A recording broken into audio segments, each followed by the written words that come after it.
참 예수님 사랑합니다. 행복하세요.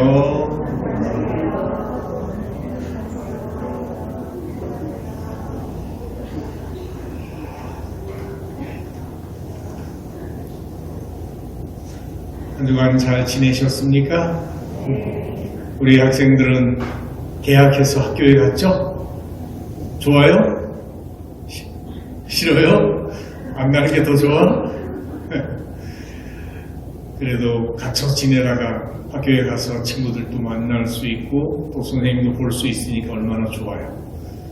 무엇이든 우리들에게 주어진 시간표 속에서 주어지는 것들을 긍정적으로 보고 받아들이는 그런 마음을 가지면 여러분의 모든 시간표는 기쁘고 행복해져요.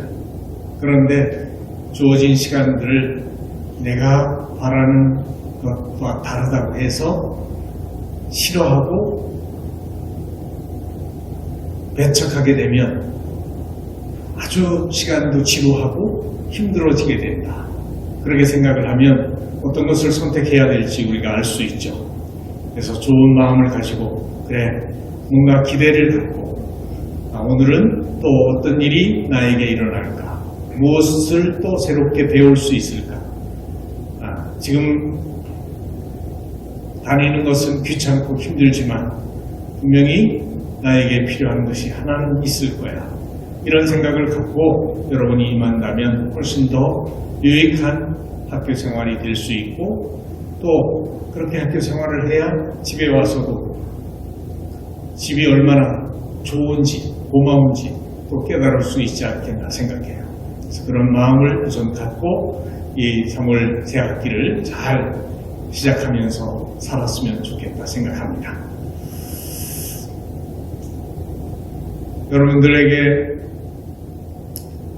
어떤 스승이 꽃바구니를 이렇게 들고 와서 이게 무슨 바구니야? 하고 물으면 뭐라고 대답할 거예요? 꽃이 담겨있는 바구니. 무슨 바구니? 큰 소리로 얘기해봐. 뭐 어려운 것도 아니잖아. 바보도 알 수 있을 만큼. 저런 걸 왜 물어? 우리가 얼마나 똑똑한데. 네, 꽃바구니죠? 네. 근데 이제 그 스승이 꽃을 다 피운 다음에 거기다가 생선을 담았어. 그리고는 이건 무슨 바구니? 생선 바구니. 그러니까 맞다.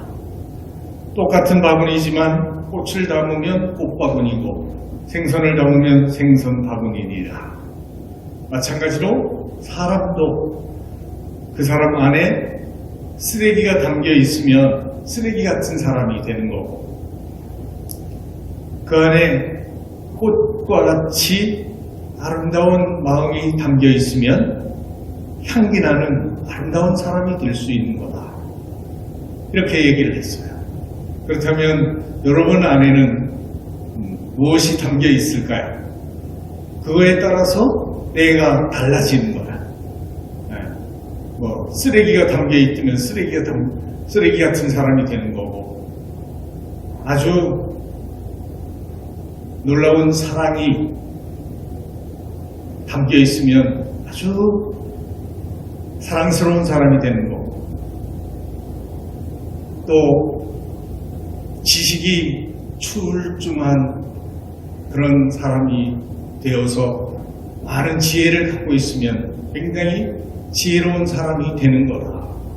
내가 되는 거는 외적으로 어떤 옷을 입냐 또 어떻게 화장을 하냐 이런 거에 의해서 되어지는 것이 아니라 내 안에 무엇을 담고 있느냐 여기에 따라서 내 모습이 달라지는 것이기 때문에 내가 힘들어도 배우려고 하고 또 열심히 기도하려고 하고 이렇게 착하게 살려고 노력하는 거다. 이런 답을 여러분이 확실하게 좀 가졌으면 좋겠어요. 무엇을 담느냐 하는 것은 내가 선택하는 일이니까 학자들은 인간을 하나의 우주에 비유해요. 그래서 대우주가 있다면 하늘과 땅 이것을 대우주라고 얘기한다면 인간은 뭐라고 얘기해요? 소우주, 아주 작은 우주. 우리가 굉장히 작지만 이 안에 그 우주가 다 담겨 있다. 그래서 참 자연도 신비롭지만 우리 자신도 굉장히 신비로운 존재다. 알 수 있는 것 같은데 모르는 게 더 많아요. 그런데 모르는 우리가 그것을 함부로 아는 척하고 판단하면 굉장히 위험하고 잘못될 수도 있다. 이것을 한번 생각해 보면 좋겠어요. 그러면 이런 생각을 갖고 한번 오늘 성경 말씀을 이해해 보면 좋을 것 같아요. 인간은 이제 무엇이 담기느냐에 따라서 어떤 사람이 되느냐 하고 얘기를 했는데, 이 성전은 무엇을 담고 있어요? 이 성전은 하느님의 현존을 담고 있는 거룩한 집이죠. 그런데 그 성전 안에 하느님이 안 계시고 다른 것만 있다. 그러면은 성전이 성전 역할을 하나요? 못하죠. 그래요. 성전에 하느님이 보이지 않으면 그 성전은 별로 필요가 없는 성전이 되어버리고 말아. 근데 이스라엘의 예수님 시대에 성전이 어디에 있었어요? 요새 우리는 성당이 가는 곳마다 다 있지만 그 당시 예수님 당시에 이스라엘에는 성전이 예루살렘에만 있었어요. 그래서 이스라엘 백성들에게 하느님은 한 분, 야훼 하느님, 그리고 이스라엘도 하나, 그리고 예루살렘도 하나, 그리고 성전도 예루살렘에 하나만 있는 거예요. 그래서 다른 지방에 있는 것들은 성전이라고 안 하고 뭐라고 불렀어요? 회당이라고 불렀어. 그래서 예수님이 회당에서 나자렛에 가셔서 가르치고 했다는 이야기 나오죠?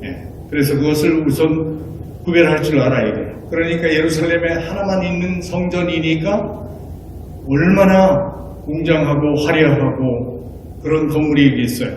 그래서 유대교의 중심이 되는 곳이니까 그 중심적인 그 아름다운 성전에서 일하는 사람들도, 봉사하는 사람들도 어때요? 우월감을 가질 수밖에 없었죠. 그리고 권위도 있었어요. 그런데 그곳에서 봉사하는 사람 사제들이나 이 봉사자들이 자신의 권위를 드러내고 입속을 챙기면서 교회만 있으면 스스로를 높이고 자기 자신을 돋보이게 하려고 살아갔다면 그것에 하느님은 보이지 않는 것이다. 그렇죠. 그러니까 그런 성전은 필요가 있어요, 없어요? 불필요하다. 그 성전에서 어떤 일이 벌어졌냐는 오늘 복음에 나오듯이 예수님이 채찍을 들고 장사꾼들을 내쫓아 소나 말과 양과 그런 제물로 바치는 것들과 그걸 파는 사람들과 또 돈을 바꿔주는데 뭘 하라고? 성전에 바치는 돈은 거룩한 돈이어야 되기 때문에 일반 밖에서 쓰는 돈을 갖다가 제물로 바칠 수가 없으니까 항상 제물을 바치려면 뭘 해?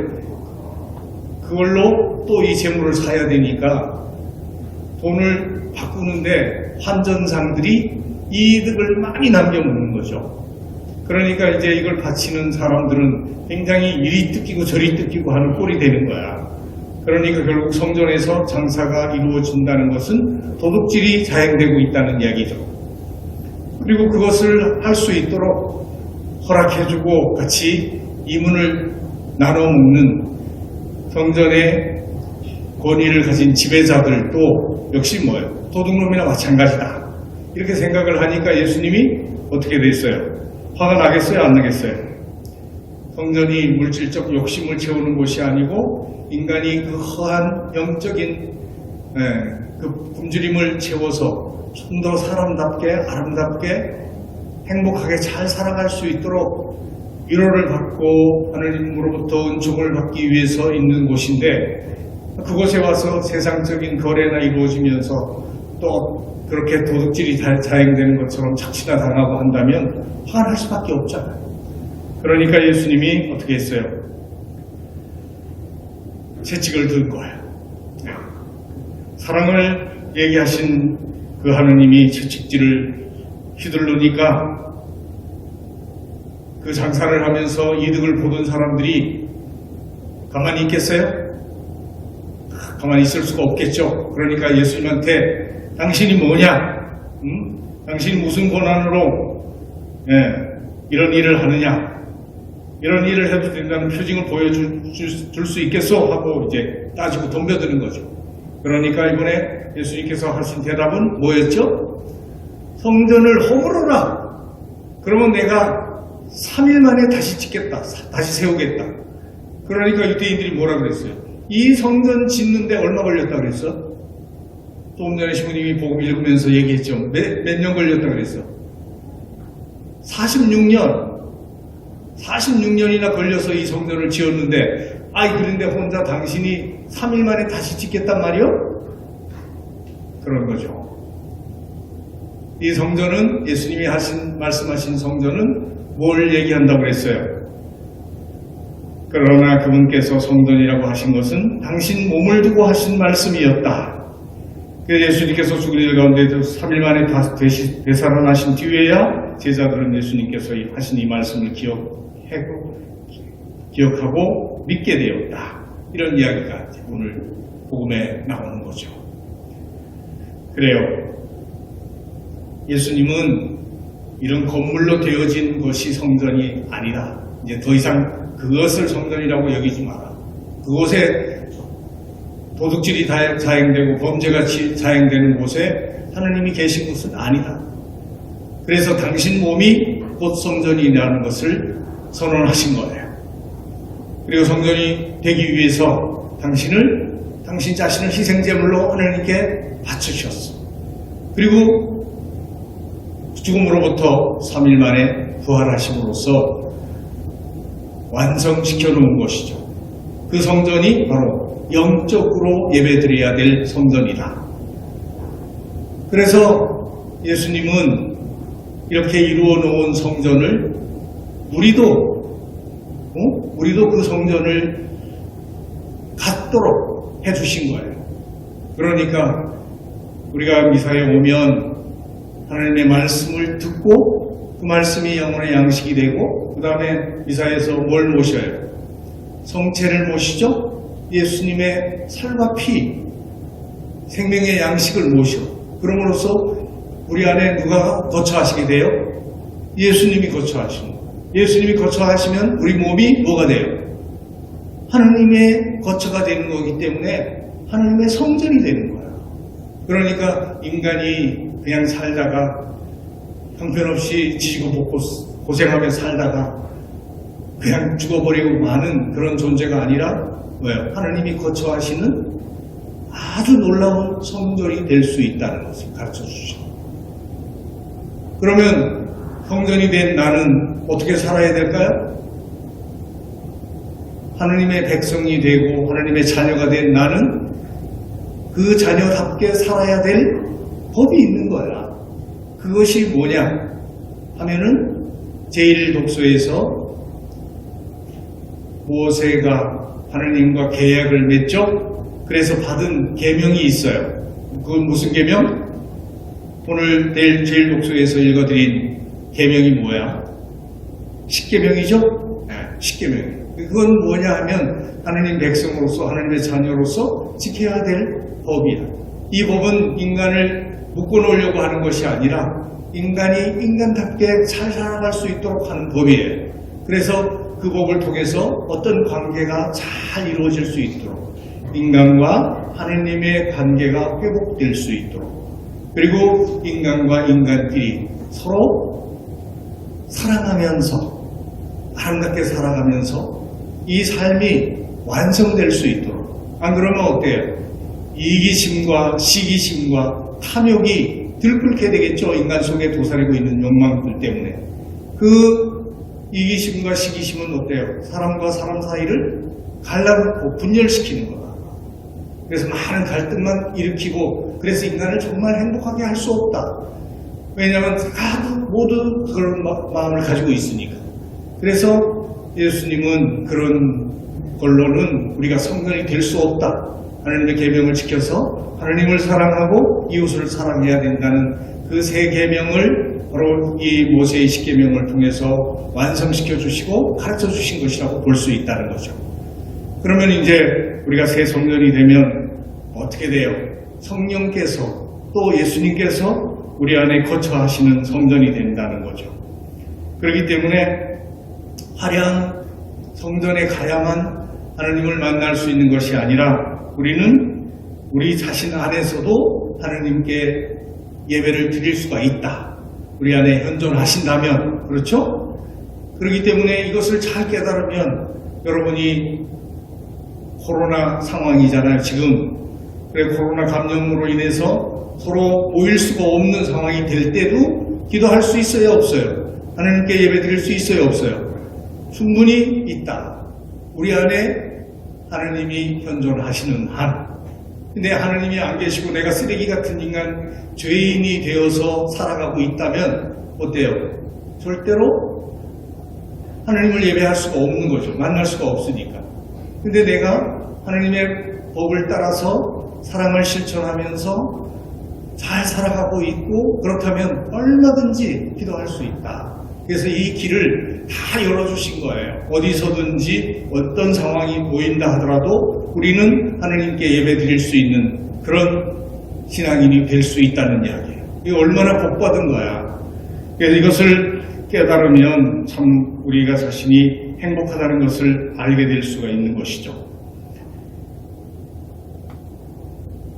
그래서 하나님께서 우리가 어떤 모습으로 살아야 올바로 살고 사람답게 살 수 있는지 그 길을 다시금 일깨워 주시기 위해서 그 계명도 주셨고 또 우리를 그 법을 따라서 잘 살게 해주셨으니까 하나님의 뜻과 어긋나는 삶의 방식과 태도를 버리고 주님의 뜻에 맞게 살아서 어디서나 참된 예배를 드릴 수 있는 신앙인이 되어서 살 수 있도록 하나님께 도우심을 청하면서 우리가 오늘도 이 미사를 정성스럽게 올려야 되겠다.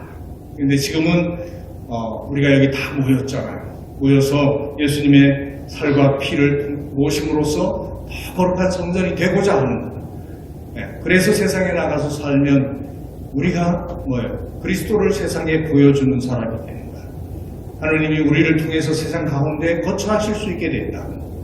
선이 증진될 수 있고 사랑이 실천될 수 있고 그러면 세상은 어때요? 좀 더 아름다워질 수 있겠죠. 그렇게 우리를 소중한 당신의 도구로 불러주신 것 감사드리면서 그 자녀의 신분에 맞게 열심히 거룩하게 잘 살 수 있도록 노력하고 그 은혜를 청하면서 정성된 마음으로 미사를 봉헌하도록 합시다. 잠깐 묵상합시다.